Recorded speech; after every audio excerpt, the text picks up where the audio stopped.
نہ ویسے جوانی دے والے نا تو عمر کتنی کی ہو سکتی ہے؟ 75 ہے یار 75 کے قریب ہے. لکھی نہیں کہ 75 ہے اندازے نہ رہی ہیں کہ شفیع اس نے 55 سال دا اوہو ہاں نا. تو کتنی عمر ہے شفیع کا؟ 57 بھی پیدا ہوئے جیسا کات پایا سے میں کہیں شاد نہ سوتی آتی سن 57 بھی جمعے نا شفیع میں کراچی آتی جمعے 57 چھتا سال کا روٹی کتنی بنی. تو اس کی شادی کتنی عمر ہوئی ہے؟ نہیں جاتے ہیں 20 یا 18 سال جوان آس جوان کچا جو جوان آس سن کہڑی ہے جس تھی جمے ہو 1900 نہ جی مجھے پتا جمے یہ میں زبانی جمع تفریح نہ دی اپنی ملا کہتے ہیں اتنی بڑی ویسے تیاڑے تو تم بڑے اچھے کٹے اللہ دے سامنے زبردست اپنی مرضی دے ہاتھ پیر کھلا پیسے اللہ سے جو دیتے سب کچھ دیتا ہے سب کچھ سونے سونے تیارا ہے قیمتی ذریعے کار اندر سامنے دا سامنے بغم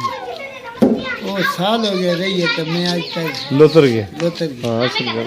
یہاں ہی چارے کرنے آج گلا بچے رمپی نال جانا ہوتا ہے جی بس نہیں تو کچھ بھی سارا محلے والے ہون تو پھر کس کا پچھاٹو یار نہ تنگ کراٹو چلو چلو تو یہ کوئی ایجا واقعہ نوکری کو تو کی تھی پہلے شروع اس تک جو ملا تھا 14 سال سے تقریباً میں رہا کہ کراچی 14 سال شروع ہوئے اندہ جو داریاں بر اتنے مارا انداز ہے کہ 14 سال سے لاچ لی 8.5 سال لائے تو رہی گئی اتوں میں گیا پھر سدیا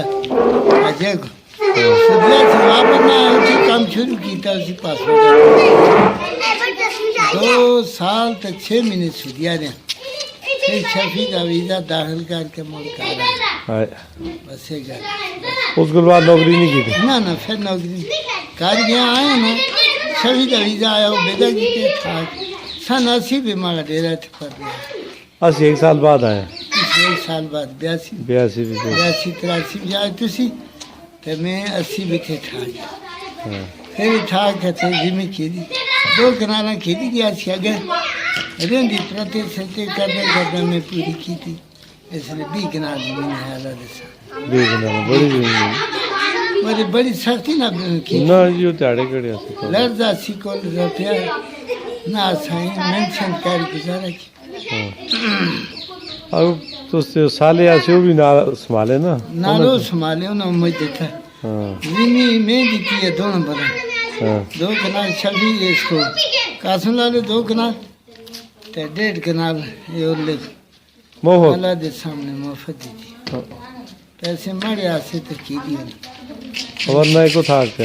نہ جی نہ آ سکتے کوئی ارمان ہے جا ذہن میں ہوتا ہے نا انسان میں کوئی ایسی گل ہوتی ہے جی انسان سوچتا ہے مڑ کو میں یہ چاہتا سا مڑا خواب خیال آ سا ایسا ہونا چاہیے جو کوئی ہوا تو اچھا ہی ہوا اللہ پاک سے کوئی سختی نرمی ہے جی نہیں آتی جی مرضی برداشت بات مزدوری ڈٹ کرتا ہے گھر سامنے کہہ رہے تو سارا کم چلتا گھر جانے کا خراب ہو کہ نہیں پوتر کہڑا چنگا لگتا پوتر بڑا شفیع ہے اس سے میں دونوں کمائے تو زمین کی کہانی بڑا سب ہوں تو آج ایک جنا آتا ہے جنا بڑا کوئی بھی نہ یہ تھا تو پھر پکڑی گرا وقت گزارے اچھا گزارا انہیں لوگوں سنوں کو اچھی طرح سامنے میرے سامنے انہیں دات رکھا 14-15 سال تک میرے زکاة کمیٹی کا ممبر تو سام پھر میں لکھ تو دیتی تو رہے تو یہ عرصے میں اتنا وقت گزارے پھر مزدوری کو تھا کہ پھر نہ کیا وہ دن تے دن آئے یہ تھے کراریاں کتنی میرا خیال 8 شادیاں 3 پترنیاں 2 تیاں 3 پوتے یہ تھے یہ شادیاں انہوں تو بہت خرچہ ہے بالکل یعنی مڑے اندازے میرے 20 22 23 دیکھ پکتی رہی اس جی